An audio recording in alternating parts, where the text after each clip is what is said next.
नमस्कार मेरे प्यारे साथियों, एक बार फिर से आप सभी का स्वागत है हमारे यूट्यूब चैनल पर। कहती कि यदि इतिहास में आपकी कोई बराबरी न कर पाए तो लोग अक्सर आपके लिए उलाहने मारने शुरू कर देते हैं। आज एक ऐसी ही कहानी में लेकर आया हूँ, राज तरंगिणी, जिसको कलहन ने लिखा था कि कश्मीर के इतिहास से। कश्मीर में एक शासक हुआ करती थी जिनका नाम था दिद्दा। दिद्दा का जन्म 924 ईस्वी में एक छोटे से हिंदू कबीले के शासक के यहाँ होता है। जब ये बचपन में अपंग थी, शुरुआत में जब इनका जन्म हुआ था तब से ये अपंग थी, जिसके कारण इनको घर से बाहर निकाल दिया जाता है। लेकिन ये कोइंसिडेंस था कि इनकी शादी कश्मीर के राजा पर्वगुप्त के बेटे सेमगुप्त के साथ हो जाती है।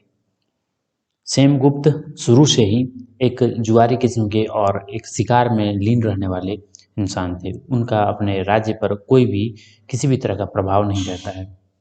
उनकी नामौजूदगी से ही दिद्दा का उदय होता है और दिद्दा धीरे धीरे शासन व्यवस्था को संभालने लगती है। ऐसे में यूं होता है कि लोग सेमगुप्त के नाम से पहले भी दिद्दा का नाम लेने लगते हैं और दिद्दा एक कुशल शासिका के तौर पे उभरने लगती है।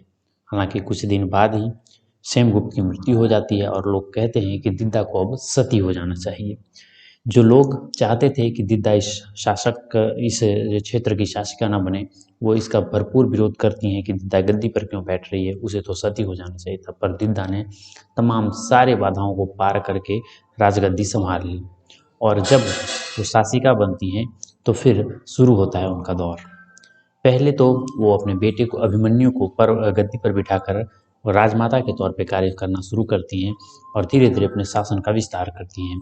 तमाम क्षेत्र उनके जो जो भी बगल के क्षेत्र थे उस पर उनका बहुत अच्छा आधिपत्य हो जाता है। धीरे धीरे लोगों से उनकी अच्छी मेल जोल हो जाती है और ये श्रृंखला लगातार चालू रहता है। फिर उनके बेटे की मृत्यु हो जाती है, लेकिन वो अपने पोते को इस बार राजा बनाकर शासन को सुचारू रूप से चलाने लगती हैं।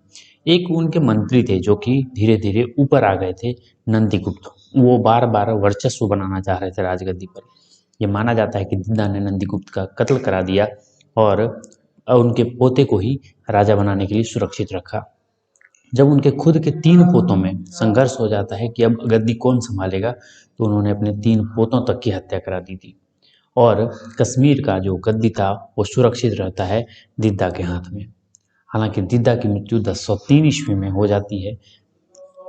जब लोग इस बात को बर्दाश्त नहीं कर पाते हैं कि दिद्दा इतनी अच्छी शासिका थी लेकिन उसके खिलाफ बार बार षड्यंत्र क्यों रचे जाते हैं, तो तरह तरह की नई अफवाहें फैला दी जाती है। जैसे कि दिद्दा का काफ़ी लोगों के साथ खराब संबंध था।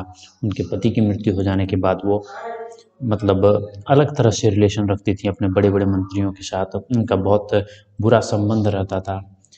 हालांकि इस घटना को अगर आप देखें कि हमारे इतिहास में कई सारे ऐसे राजा थे जिनका संबंध एक से ज़्यादा महारानियों के साथ था, तो यदि एक महारानी ऐसी हो गई जिनका संबंध एक से ज़्यादा पुरुष के साथ था, तो इसमें गलती ही क्या थी।